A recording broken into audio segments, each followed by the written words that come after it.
नमस्कार, आइए बैठिए क्लास शुरू करते हैं। आज की क्लास में हम पढ़ेंगे प्रॉपर्टीज ऑफ सॉइल के बारे में। ठीक है, अब इंजीनियरिंग सॉइल पे लगाते हैं, देखते हैं कैसा स्ट्रक्चर है उसके बारे में जानते हैं।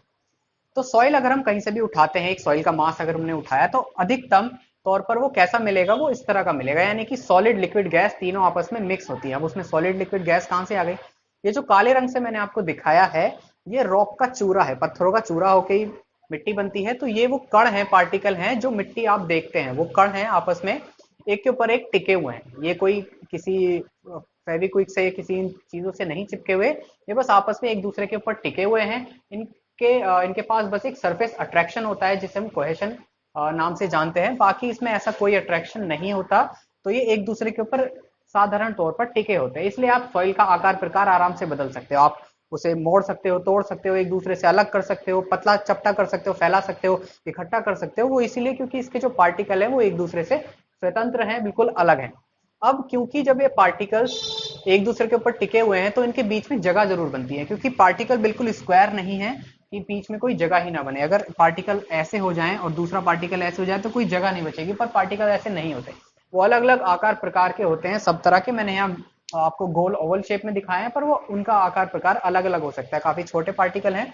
अब जहां भी उनके बीच में जगह बचती है उस जगह को हम कहते हैं वॉइड। वॉइड का मतलब क्या है? खाली जगह। अब उस खाली जगह पर पानी भी आ सकता है, हवा भी आ सकती है। ठीक है, अगर आप पानी डाल दोगे तो पानी भर जाएगा उस वॉइड में, अगर पानी नहीं होगा तो हवा होगी ही। ऐसा भी हो सकता है कि कहीं पे पानी कहीं पे हवा, जैसा कि यहाँ पे दिखा है। आमतौर पर हमने देखा है मिट्टी में ऐसा ही होता है। अब मैंने इस वाले डायग्राम को थ्री फेज डायग्राम में बदल दिया। ये असली में ऐसी मिट्टी मिलती है, ये हमने इंजीनियरिंग पॉइंट ऑफ व्यू से बनाकर दिखाई है कि अगर आप अलग अलग कर लो तीनों को तो कैसा आपको दिखेगा। तो सारी सॉलिड इकट्ठी करी और यहां मैंने ऐसा बना दिया। तो इसे थ्री फेज डायग्राम इसलिए कहा गया है, सॉलिड और लिक्विड गैस यानी सॉलिड वाटर एयर तीनों दिखाए गए हैं इसमें। तो सॉलिड एक तरफ हमने कर दिया है, सबसे ज्यादा डेंसिटी है, सबसे नीचे बना के दिखाया है। उसकी एक वॉल्यूम है, जो वॉल्यूम यहाँ पे थी वही वॉल्यूम यहाँ पे ली गई है। उसका एक वेट होगा, उसे WS का नाम दे दिया गया। जो पानी होगा उसे निकाल लिया गया अलग, उसकी भी वॉल्यूम होगी पानी की, उसका भी वेट होगा पानी का। और बचता क्या है? फिर हवा बचती है, और हवा का वॉल्यूम, हवा का वेट। हालांकि हवा का वेट कुछ नहीं होता, तो आप इसको जीरो कर सकते हो। ये हमारा थ्री फेज डायग्राम बन गया। और सॉलिड के अलावा जो भी चीज है उसे हम कहते हैं वॉइड। वॉइड का मतलब मैंने आपको बताया, खाली जगह। अब खाली जगह में अगर पानी भर दो तो ये मत सोचिए कि खाली जगह कम हो गई। वॉइड हम इस पूरे हिस्से को बोलते हैं जहां पर सॉलिड नहीं है। तो अगर पानी भर गया है तब भी वो वॉइड कहलाएगा। ठीक है, अब ऐसा जरूर हो सकता है कि आपने इस पूरी जगह में ही पानी भर दिया हो, पूरे के पूरे वॉइड में पानी अगर भर दिया जाए तो क्या होगा? ये हिस्सा पूरा वाटर हो जाएगा। तो इसको हम क्या बोलेंगे? इसको हम बोलेंगे टू फेज डायग्राम। ठीक है, क्योंकि सिर्फ दो चीजें बची हैं, सॉलिड और वाटर। तो ये टू फेज डायग्राम हो गया है। अगर मैं क्या करूं, इस पानी को निकाल दूं, ठीक है, और सिर्फ हवा रहने दूं, पानी को निकाल देते हैं, सिर्फ हवा रहने देते हैं, तो यहाँ पर एयर है। तो अब क्या हो गया? अब भी ये टू फेज डायग्राम है। ठीक है, अब भी टू फेज डायग्राम है क्योंकि सॉलिड और एयर आ गई। तो इन चीजों की वजह से कितनी सॉलिड है, कितना पानी है, कितनी हवा है, सॉइल की प्रॉपर्टी बदल जाती है। अगर सॉलिड ज्यादा होंगी तो मिट्टी आपको भारी दिखेगी। ठीक है, ज्यादा भारी होगी, और जगह क्योंकि उसमें कम होगी तो पानी ट्रेवल उसमें से नहीं कर पाएगा। और अगर जो वॉइड है, ये जो खाली जगह है, ये ज्यादा होगी, इसका मतलब आपको मिट्टी जो मिलेगी वो हल्की मिलेगी, उसमें बहुत ज्यादा जगह होगी स्वतंत्र, उसमें से पानी हवा आराम से फ्लो कर सकते हैं। और एयर कितना है, वाटर कितना है, इसके मुकाबले इसका कितनी परसेंटेज है, इन सब चीजों पर सॉइल की प्रॉपर्टी निर्भर करती है। तो इन्हीं प्रॉपर्टीज को जानने के लिए हमने ये अलग अलग पैरामीटर्स बना दिए ताकि हम सॉइल को और अच्छे से पहचान सकें, किसी को बता सकें कि सॉइल कैसी है, ये पैरामीटर्स बता के। तो देख लेते हैं पैरामीटर्स क्या है। पहला पैरामीटर है वॉइड रेशियो, जो ये नापता है कि मिट्टी में आखिर खालीपन कितना था। जैसा कि हमने यहाँ पर देखा था, सॉलिड्स हैं और ये खालीपन है, ये दोनों मिलाकर इसे क्या कहते हैं? वॉइड्स कहते हैं। तो ये इस वॉइड को नापता है। ठीक है, तो इस वॉइड को नापने के लिए हमने पैरामीटर बनाया है वॉइड रेशियो। तो वॉइड रेशियो होता क्या है? इसे डिनोट करते हैं ई, लेटर ई से, और ये होता है वॉल्यूम ऑफ वॉइड, यानी कि कितनी वॉल्यूम है आपकी इस खाली जगह की अपॉन वॉल्यूम ऑफ सॉलिड्स, यानी ये वाली, इस वॉल्यूम ऑफ सॉलिड्स की कितनी जगह है ये कंपेयर करता है। अब ये क्योंकि वॉइड्स कभी भी किसी मिट्टी में शून्य, जीरो नहीं हो सकते। आप ऐसी मिट्टी नहीं कर सकते, आप चाहे उसे कितना भी दबा लीजिए, आप सोचो कि मैं दबा के क्या करूं तो ये सारा चीज गायब कर दूं, सिर्फ सॉलिड सॉलिड छोड़ूं, तो ऐसा मशीनों से भी नहीं हो सकता। मिट्टी क्योंकि अलग अलग कण हैं तो उसमें कहीं ना कुछ वॉइड जरूर बच जाएगा। अगर वॉइड नहीं होगा तो वो मिट्टी नहीं होगी, इसका मतलब क्या हुआ है, वो पत्थर बन गया है। पत्थर में होगा कि वॉइड नहीं होते, पूरा पत्थर जम गया है, स्टील बन गया है, तो उसमें तब होगा कि वॉइड नहीं होगा। पर अगर वो मिट्टी है तो इसका मतलब उसमें हमेशा कुछ ना कुछ वॉइड जरूर रहेगा। तो इसलिए वॉइड रेशियो हमारा कभी भी 0 या 0 नहीं होता, हमेशा 0 से बड़ा होता है। ठीक है, तो ये एक हमारा पैरामीटर था। दूसरा पैरामीटर है पोरोसिटी, ये भी वॉइड नापता है। अब देखिए, ये जब नाप रहा था तो इसने नापा था वॉल्यूम ऑफ सॉलिड के तुलना में, नीचे वॉल्यूम ऑफ सॉलिड था, यानी कि इसकी तुलना में वॉल्यूम ऑफ वॉइड कितने हैं।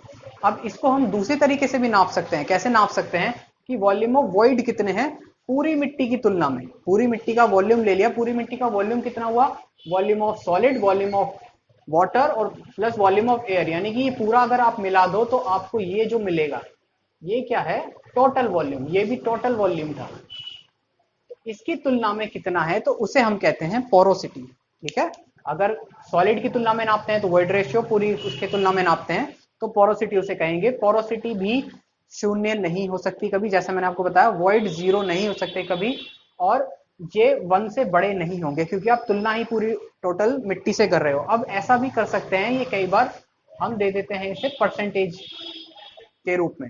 जैसे कि आपको कहा गया कि 20% पोरोसिटी है, तो अगर परसेंट लिखा हुआ है तो इसका मतलब यहाँ पे 100 से मल्टीप्लाई कर दी है, और ये वाली डिजिट भी क्या हो जाएगी, ये भी 100 हो जाएगी।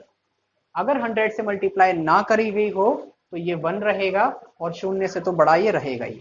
ठीक है, अगला हम देख लेते हैं पैरामीटर क्या है, वाटर कंटेंट या मॉइस्चर कंटेंट, दोनों इसे कह देते हैं कि आखिर मिट्टी में पानी कितना है, ये उसे नापते हैं। अभी हमने नापा खाली जगह कितनी थी, अब हम नापेंगे इसमें पानी कितना है। ठीक है, क्योंकि पानी का वजन होता है और वॉल्यूम दोनों होती हैं। जो खाली जगह थी उसकी सिर्फ क्या होती है, वॉल्यूम होती है, तो हमने सिर्फ वॉल्यूम के आधार पर ये दो पैरामीटर बनाए थे। अब क्योंकि पानी है तो उसका वेट भी होता है, उसकी वॉल्यूम भी होती है, तो दोनों के आधार पर हम नए नए दो पैरामीटर बना सकते हैं। तो पहला पैरामीटर हमने बनाया है उसके वेट, उसके वजन के आधार पर। तो वाटर कंटेंट या मॉइस्चर कंटेंट क्या होता है वेट ऑफ वाटर, यानी कि पानी का कितना वजन है अपॉन वेट ऑफ सॉलिड। ठीक है, किसकी तुलना में, सॉलिड की तुलना में आपने नापा है। इसके किससे डिनोट करते हैं, स्मॉल w से इसे डिनोट करते हैं। और ये 0 हो सकता है, ये 0 हो सकता है। आपको ऐसी मिट्टी मिल सकती है जिसमें पानी जरा भी ना हो, नहीं तो आप खुद बना सकते हैं। आप उसको क्या करो, मिट्टी को गैस पे रख दो, ओवन में रख दो और सुखा दो उसे, तो क्या पानी सारा का सारा उड़ जाएगा। जो मिट्टी आपको मिलेगी वो कैसी होगी, पानी से मुक्त होगी, तो इसलिए उसका W 0 हो सकता है। इक्वल टू का साइन लगा हुआ है, ये क्या है, ग्रेटर देन इक्वल टू 0, 0 भी हो सकता है और 0 से अधिक रह सकता है।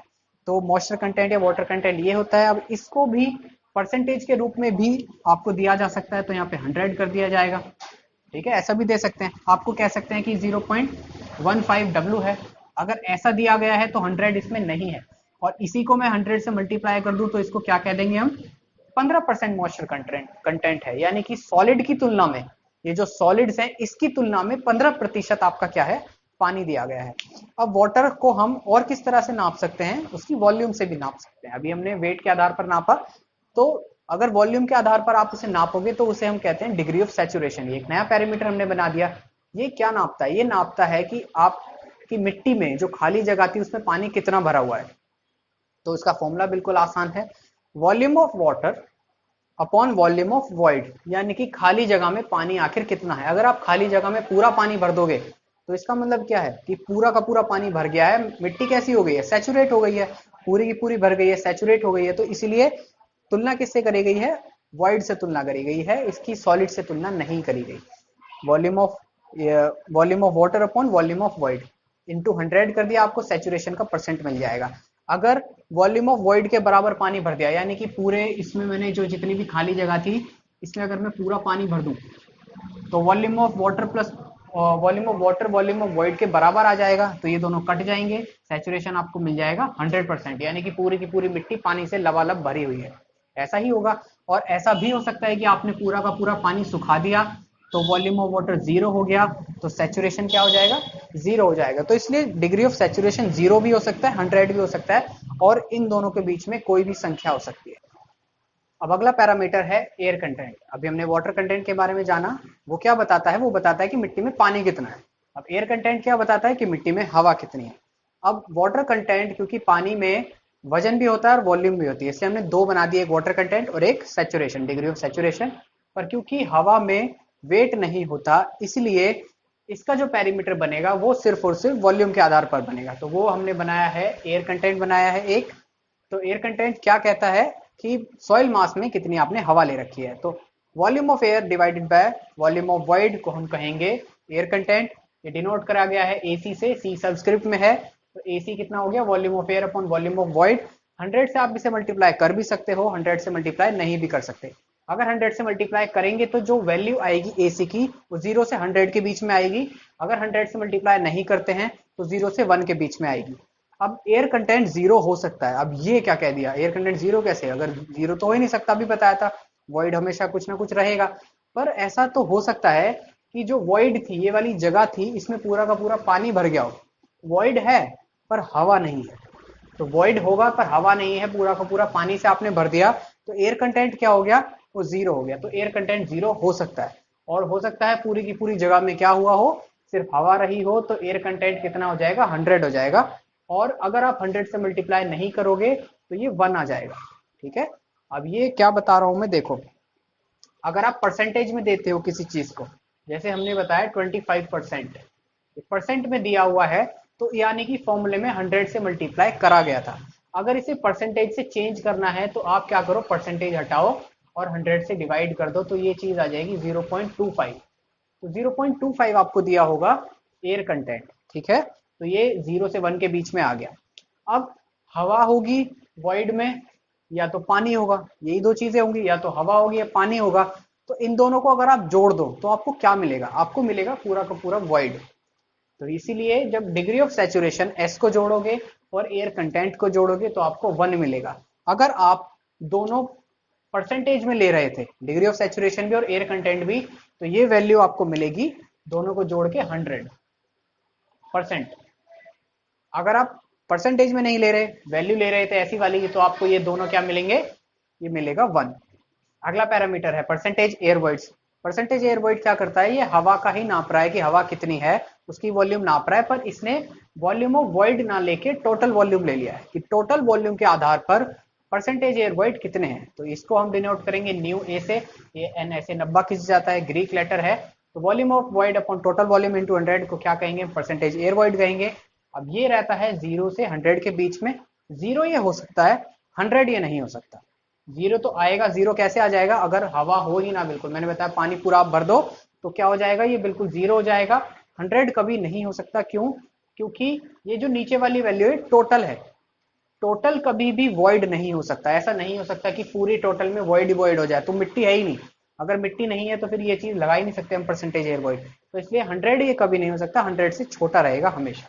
इसके आगे अगली वीडियो में जारी रखेंगे। नमस्कार।